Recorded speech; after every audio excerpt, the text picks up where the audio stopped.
రాష్ట్ర ముఖ్యమంత్రి రేవంత్ రెడ్డి గారు తెలంగాణ రాష్ట్రం అప్లాపాలైపోయింది, తెలంగాణ పేరు చెప్తే ఎవరు నమ్మతలేరు అని చెప్పి రేవంత్ రెడ్డి గారు వాళ్ళ మంత్రులు మాట్లాడుతూ ఉన్నారు.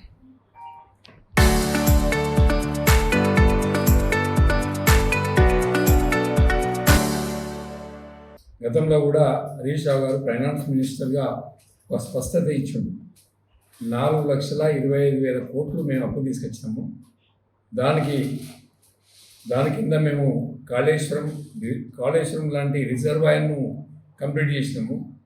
అదేవిధంగా సీతారామల ఎత్తిపోతల, ఎస్ఎల్డిసి, పెండింగ్ ప్రాజెక్టు, కెనాల్స్, టర్నల్స్, పంపు సెట్లు, ఇరిగేషన్ మీద పెద్ద ఎత్తున ఇన్వెస్ట్మెంట్ చేసినాము. ల్యాండ్ ఎక్విజిషన్, ఇట్లా చాలా రకాలుగా ఇన్వెస్ట్మెంట్ చేసినాం. అదే కాకుండా మిషన్ కాకతీయ కూడా చేసినాం, ఇంకా మిషన్ భగీరథ కూడా చేసినాం. ఇవన్నీ కార్యక్రమాలు 4,25,000 కోట్లు అప్పు తెస్తే తెలంగాణ రాష్ట్రంలో అది రిఫార్మ్స్గా మారిస్తే ఈరోజు 20 లక్షల కోట్లు వస్తుంది. 4,25,000 కోట్లు ఇన్వెస్ట్మెంట్ తెలంగాణ రాష్ట్రంలో కేసీఆర్ గారు చేస్తే 10 సంవత్సరాల కాలంలో అది 20 లక్షల కోట్ల ఆస్తిగా రిఫార్మ్స్ క్రియేట్ అయ్యింది.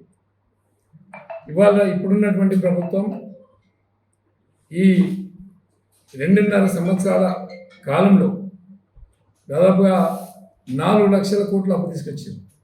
4 లక్షల కోట్ల అప్పు తీసుకొస్తే ఎక్కడ ల్యాండ్ అక్విజిషన్ చేయలే, ఒక రిజర్వాయర్ నిర్మాణం పూర్తి చేయలేదు, ఒక బ్యారేజీలు కట్టలేదు, ఒక చెక్ డ్యామ్లు కట్టలేదు, ఒక చెరువులు ముట్టుకోలేదు, ఎక్కడ తెగిపోయిన కుంటలు అక్కడే ఉన్నాయి. ఇవన్నింటి మీద కూడా చర్చకు సిద్ధంగా ఉన్నాము అని చెప్పి హరీష్ రావు గారు స్పష్టంగా చెప్తే దానికి రాజకీయ యుద్ధం చేస్తుంది. రాజకీయంగా ఎదుర్కోలేక, రాజకీయంగా హరీష్ రావు గారికి సమాధానం చెప్పలేక దానికి ఉల్టా సీదా మాట్లాడుతున్నారు. 2,000 కోట్లు టెండర్లు పెట్టినామని చెప్పి, ఆ 2,000 కోట్లు అవినీతి జరిగింది హాస్టల్స్లో అని చెప్పి మన ఆర్ఎస్ ప్రవీణ్ కుమార్ మాట్లాడితే, 2,000 కోట్లు అవినీతి జరిగిందని ఆర్ఎస్ ప్రవీణ్ కుమార్ మాట్లాడితే, ఒక మంత్రి ఏమో 700 కోట్లే టెండర్ పెట్టినామని ఒక మంత్రి చెప్పిండు, 1,100 కోట్లే టెండర్స్ పెట్టినామని ఒక మంత్రి చెప్పిండు.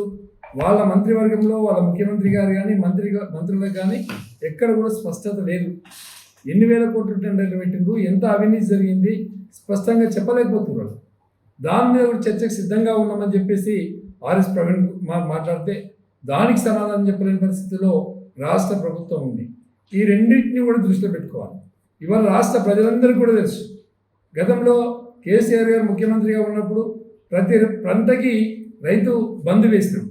రైతు బంధు కూడా దాదాపుగా 8,000 కోట్లు ప్రతి పంటకు వేసుకుంటూ వానాకాలం వేసినాం, యాసంగి వేసినాం. అదే ఇదే రేవంత్ రెడ్డి గారు ప్రతిపక్షంలో ఉన్నప్పుడు మాట్లాడిన మాటలు, కేసీఆర్ గారు 2 పంటలకే ఇస్తున్నారు, మేము 3 పంటలకు ఇస్తాము. కేసీఆర్ గారు 10,000 ఇస్తుండు, మేము 15,000 ఇస్తాము. కేసీఆర్ గారు బోనస్ ఇస్తలేరు, మేము బోనస్ ఇస్తామని చెప్పి రేవంత్ రెడ్డి గారు పదే మాట్లాడుతున్నారు. ఇవాళ ఈ ప్రభుత్వం వచ్చి 6 పంటలు అయిపోయినాయి, 6 పంట కాలాలు అయిపోయినాయి. 6 పంటల కాలంలో దాదాపు 30,000 కోట్లు రైతు బంధు ఈ ప్రభుత్వం రైతులకు బాకీ ఉంది. 30,000 కోట్లు రైతు బంధు ఈ ప్రభుత్వం రైతులకు బాకీ ఉంది.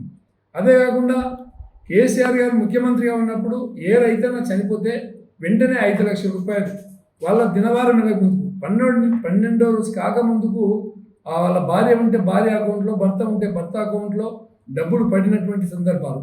ఇవాళ రాష్ట్రంలో దాదాపు 8,000 మందికి 5 మాసాలుగా రైతు ప్రీమియం చెల్లించకపోవడం వల్ల చనిపోయినటువంటి రైతుకు రైతు బీమా కూడా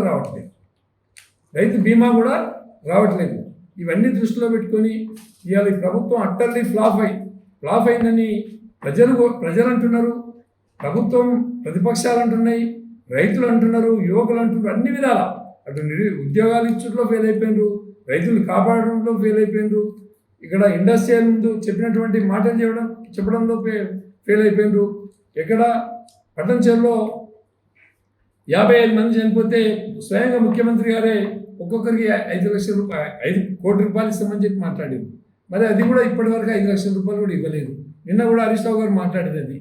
ఎక్కడ కూడా ప్రతిపక్షం మాట్లాడుతూ ఉంటే, వాస్తవాలు చెప్తా ఉంటే ప్రభుత్వానికి దాన్ని జీర్ణించుకోలేక ప్రతిపక్షం మీద పడి నోటికి వచ్చినట్టు మాట్లాడుతుంది. అధికారం కాపాడుకోవడానికి ప్రతిపక్షాల మీద పడి ప్రతిపక్షాల మీద దాడి చేసే ప్రయత్నం జరుగుతూ ఉంది. మరి పోలీసులను పెట్టుకొని పోలీసులను అడ్డం పెట్టి అరెస్ట్ చేసినంత మాత్రాన ప్రజలకు వాస్తవాలన్నీ తెలుసు. ఇలా కేటీఆర్ గారు మాట్లాడుతున్నా వాస్తవాలు, లేకపోతే హరీష్ రావు గారు మాట్లాడేది వాస్తవాలు, ప్రవీణ్ కుమార్ మాట్లాడేది వాస్తవాలు. ఇంకా సుమన్ తీసుకుపోయి జైల్లో పెట్టిండు.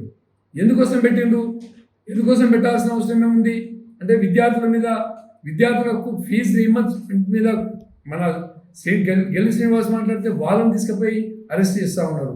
ఈ రాష్ట్రంలో ఎక్కడ చూసినా అలజడి, ఎక్కడ చూసినా కూడా కొట్లాటలు, ఎక్కడ చూసినా ధర్నాలు, ఇవి స్పష్టంగా కనిపిస్తున్నాయి. రాష్ట్ర ప్రభుత్వం ఇప్పటికైనా మేల్కొని వాళ్ళు ఇచ్చినటువంటి 6 గ్యారెంటీలు ఎక్కడ పోయాయి, 420 హామీలు ఎక్కడ పోయాయి, వీటి మీద మాట్లాడకుండా అధికారం కోసం రాబందుల్లాగా రాష్ట్రం అధికారాన్ని అధికారాన్ని అడ్డు పెట్టుకొని రాబందుల మాదిరిగా రాష్ట్రంలో 1 కోటి ఎకరాలను ప్రొబిటరీ లిస్ట్లో పెట్టుకుంటారు. ప్రొబిటరీ లిస్ట్ అంటే 22లో లేకుండా చేసి ప్రొబిటరీలో పెట్టేసారు, 22A పెట్టేసారు. కాబట్టి దానివల్ల ఏమైందంటే వాస్తవంగా కూడా రైతులు ఎవరైతే పట్టా భూమి ఉండి, ఎవరైతే పట్టా కాలంలో ఉండి, వాళ్ళకి ఆస్తులో ఉండి, కబ్జాలో ఉండి ఎంజాయ్మెంట్ చేసే భూముల్ని కూడా ప్రొబిటరీ లిస్ట్లో పెట్టారు. ప్రొబిటరీలోకి వెళ్ళి బయటకు వెళ్ళాలంటే లంచాలు ఇవ్వాలంటే care of address Revanth Reddy గారింటికి పోయి వాళ్ళ బ్రదర్ తిరుపతి రెడ్డి గారితో మాట్లాడుకోవాలి, ఎకరానికి ఇంత ఇస్తామని చెప్పుకోవాలి. ఇవన్నీ చెప్పి ఎక్కడికెక్కడ ముడుపులు ముట్టిన తర్వాతనే ప్రొబిటరీలోకి వెళ్ళి ఆ లిస్ట్ బయటకు వచ్చే ప్రయత్నం జరుగుతూ ఉంది. ఎక్కడ చూసినా అవినీతి, భూ కబ్జాలు, అదేవిధంగా బెదిరింపులు, అదేవిధంగా దీన్ని మన హైడ్రా పెట్టి కూడా ఇలా హైదరాబాద్లో బిల్డర్లు నెత్తి నూనె ముట్టుకుంటారు. కనీసం పర్మిషన్ కావాలంటే కూడా దాదాపుగా 1,00,000 స్క్వేర్ ఫీట్ ఉందంటే 1 స్క్వేర్ ఫీట్కి 150 రూపాయల లెక్క వసూలు చేస్తూ ఉన్నారు. అంటే ఎక్కడ చూసినా కూడా అవినీతి కనిపిస్తూ ఉంది. ఏ ఆఫీస్కి పోయినా కూడా డబ్బులు లేకుండా ఫైల్ వెళ్తలేవు. ఇవన్నింటి కూడా కారణం ఏంటంటే డబ్బులు ఇస్తే కానీ ఆయనకు ఒక ఎంఆర్ఓ పోస్ట్ కావాలన్నా, ఒక ఎస్ఐ పోస్ట్ కావాలన్నా, ఒక సిఐ పోస్ట్ కావాలన్నా, ఒక డిఎస్పీ పోస్ట్ కావాలన్నా, ఒక ఆర్డీఓ పోస్ట్ కావాలన్నా, కలెక్టర్గా ఉండాలంటే కూడా డబ్బులు చెల్లిస్తే కానీ పదవులు వచ్చే పరిస్థితి లేదు.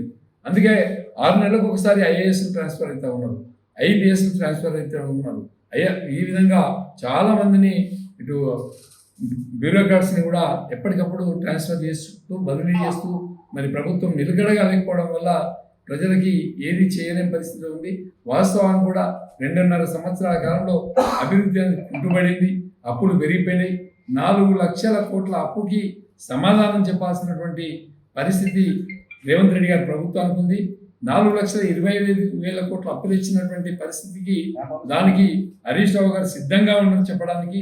4,25,000 కోట్లు ఏ విధంగా ఖర్చు పెట్టిందో, దాన్ని ఏ విధంగా రిఫార్మ్స్ క్రియేట్ చేసిందో చెప్పడానికి హరీష్ రావు గారు స్పష్టంగా సిద్ధంగా ఉంటే దాన్ని ప్రజలకు పోతే ఎక్కడ సేమ్ అయిపోతామో, ఎక్కడ ఇజ్జత్ పోతుందో, ఎక్కడ ప్రజలకు వాస్తవాలు తెలుస్తాయని చెప్పి ఇలా పోలీసులను పెట్టి తెలంగాణ భవన్లో అరెస్ట్ చేసి తీసుకెళ్ళిండ్రు.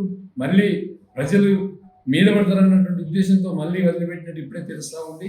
ఏదేమైనప్పటికీ కూడా దీని మీద పెద్ద ఎత్తున మరి రాష్ట్ర ప్రజలు కానీ, రైతాంగం కానీ, యువకులు కానీ, విద్యార్థులు కానీ, అదేవిధంగా నిరుద్యోగులు కానీ, ఉద్యోగస్తులు కానీ అన్ని వర్గాలు కూడా ప్రభుత్వానికి వ్యతిరేకంగా పోరాటాలు చేస్తూ ఉన్నాయి. ఈ పోరాటాలన్నింటినీ కూడా బీఆర్ఎస్ పార్టీ మద్దతు ఇస్తూ ఉంది. దీన్ని దృష్టిలో పెట్టుకొని మేము కూడా పూర్తి స్థాయిలో మరి గజ్వేల్ నియోజకవర్గం తరఫున అన్నింటికీ మరి తెలంగాణ భవన్లో చేసినటువంటి అకృత్యానికి మేము ప్రభుత్వాన్ని తీవ్రంగా ఖండిస్తున్నాం.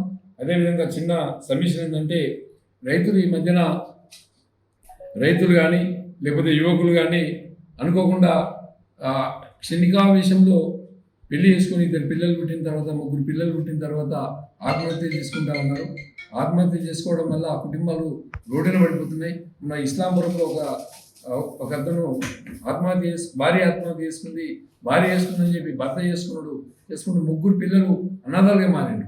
అట్లా కుక్కలు దాదాపు గజ్వేల్ నియోజకవర్గంలోనే 100ల కొద్ది రైతులు ఈ విధంగా చనిపోతూ ఉన్నారు. మరి యాంగింగ్ చేసుకోవడం, ఉరి వేసుకోవడం, డ్రింక్ చేసి బండి డ్రైవ్ చేయడం వల్ల యాక్సిడెంట్ కావడం, ఇవన్నింటి మీద కూడా రేపు మార్నింగ్ 9:30కి మన అవేర్నెస్ ప్రోగ్రామ్ ఇందిరా పార్క్ నుండి హాస్పిటల్ వరకు పెట్టుకున్నాం. దానిలో ఆర్వీఎం హాస్పిటల్ వాళ్ళు, అదేవిధంగా డాక్టర్సు, యువకులు, రైతులు, మా బీఆర్ఎస్ పార్టీ పూర్తి మద్దతు ఇస్తుంది గజ్వేల్ తరఫున అని చెప్పి ఈ సందర్భంగా తెలియజేస్తుంది.